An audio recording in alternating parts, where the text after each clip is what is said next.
Arvin John Blackstone!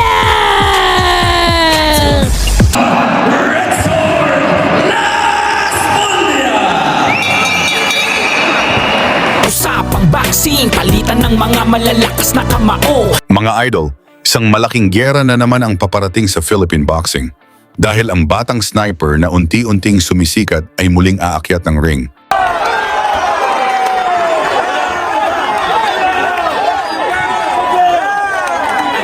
Siya si Arvin John the Sniper Pachones.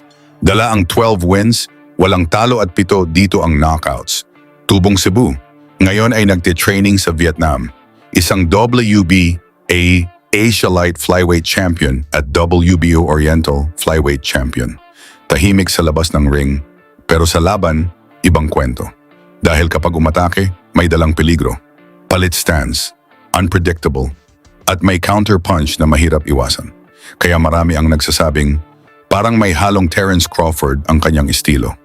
At ayon pa sa ilang insiders, kapag nagpatuloy ang kanyang dominasyon, posibleng maabot niya ang bihirang record na 30 wins, 30 knockouts. Pero ngayon, may bagong pagsubok. Ngayong Mayo 24, sa Ilorde Sports Complex, makakatapat niya ang isa ring undefeated na Pinoy, si Richard Las Poña ng Bukidnon. 10 panalo, walang talo, 7 knockout, kaya siguradong walang uurong.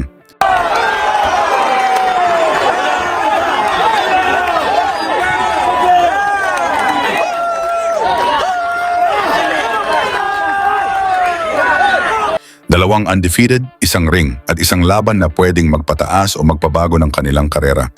At para makita ninyo kung gaano kadelikado si Pachones, balikan natin ang laban niya kontra sa knockout artist na si Geraldine O'Claret. 6 na panalo, 6 na knockout, 100% finisher. Ito ay para sa WBO Oriental Flyweight title. Round 1, maingat pero agresibo ang simula ng laban. Ginamit ni Pachones ang kanyang haba ng abot para kontrolin ang distansya, habang si O'Claret pilit naghahanap ng opening. Last fight, pinalo niya Rene Marcuarto. Former world champion. Yes. Ang tinalo niya. Na dalawang beses tumalo kay Pedro Tadura. Of course. And Pedro Taduran able to get the belt back, and he has his second title defense of his new lease on the belt. Maya-maya po yan. What a shot galing dito kay Pachones. Diretso sa ulo ni O'Claret at medyo nahilo. Itong taga Bukidnon. Alam mo, baka pwedeng makita natin yung future opponent ng mananalo mamaya sa World Championship. Itong si AJ Pachones. Right. Pachones is 5'7" and is listed as a flyweight.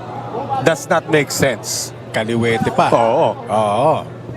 So Pachones, nakita man, napaka-flat-footed talaga, just wanting to deal a power shot. 6 of his 11 victories by way of knockout, and coming off second round TKO win kontra kay Sanchay Yotbun in his last matchup in Thailand.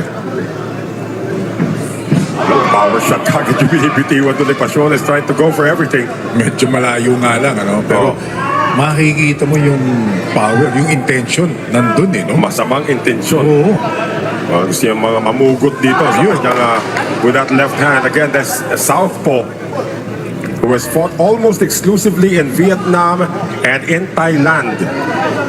You know, I have to admit, ngayon pa lang napanood tong si Pachones. Pero parang yung kanya, sa nakikita ko ngayon, parang gusto niyang tapusin agad eh. Sa suntok. Yung tapusin agad eh. Sa suntok lang. Exactly. I was saying kanina, Dennis, we don't expect this to go the distance. Oo. Hindi lang sa kanya kasi knockout artist sa kanya kalaban, Geraldine O'Claret, with 5 victories, all 5 wins coming by way of knockout. Pwede rin, baka nag-iingat din. Nagpapakita rin ng respeto itong si Pachones doon sa record ni O'Claret. Well, O'Claret, only 1 defeat sa kanyang professional career. Yan, power shots. Yan ang nangyayari dito. Tahimik yung mga tao. They're really expecting 1 shot, Dennis. Yung mga kasama natin dito talagang matagal na sa boxing. Oo. Again, they say the Filipino boxing fan is one of the most intelligent boxing fans in the world. Usually, pag may ingay mga Pilipino, habang may nangyayaring boxing, may kakengkoya na nangyayari. Totoo yan. Pag ganito, yung alam mong at any moment, pwede na matapos yung laban, tahimik sila. First round about to come to an end. Puro power shots ang binibitiwan ng magkabila.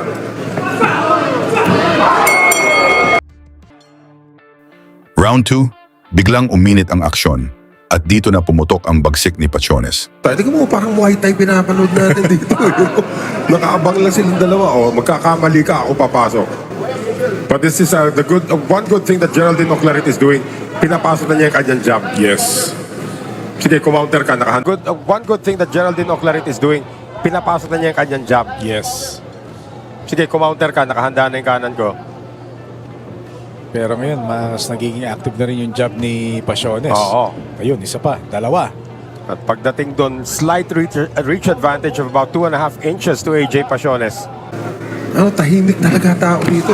Oh, good shot there with the left hand. Parang nag-aabang ng ano yun, no? Explosion dito. I think it's going to be a flurry. It might be a knockout by a counter punch.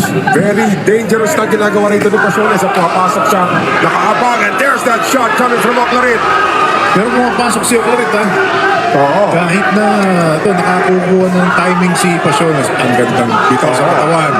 Oclarit, pinapakita yung counter punch. Kahit na ito, nakakukuha ng timing si Pachones. Ang gandang bitaw sa katawan. Oclarit, pinapakita yung counter punching din isa. Ingat na sa counter. Oo. So pa very flat-footed, looking for the opportunities. That time, lumamang si Pachones sa exchange.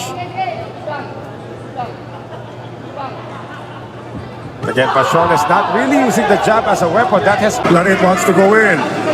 Matapang din lang yung Oclarit, partner. Oo. Nakakatikim siya, nasasaktan siya, pero pumapasok pa rin. Pero yung mga counter na kay Pachones, Oo. mabango sa judges yung mga ganyan. Si Pachones nagpapakita ng variety ng mga suntok. Ano, Oo. kanina, jab, straight, ngayon naman, counter, may uppercut din. Less than 1 minute remaining, second round, scheduled for 8. Ayun, sa Down he goes! Hindi na yata makakabangon itong si Geraldine Oclarit. wala na. He's being counted out. Sa isang eksaktong pagkakataon, pinakawala ng The Sniper ang isang napakalakas na left hook. Malinis ang tama at isang suntok lang, bagsak si Oclarit. Knockout. 2 minutes at 25 seconds ng second round. Wala nang pagpipilian ng referee kundi ihinto ang laban. And he is now waved off by Virgilio Garcia, and immediately Dr. kaagad ang... Doon, opisyal na inangkin ni Pachones ang WBO Oriental Flyweight Belt. Isang malinaw na mensahe na si Pachones ay bagong banta sa mga champion sa division. Ngayon mga idol, kayo naman ang magsabi, may chance ba na mag-world champion si Pachones?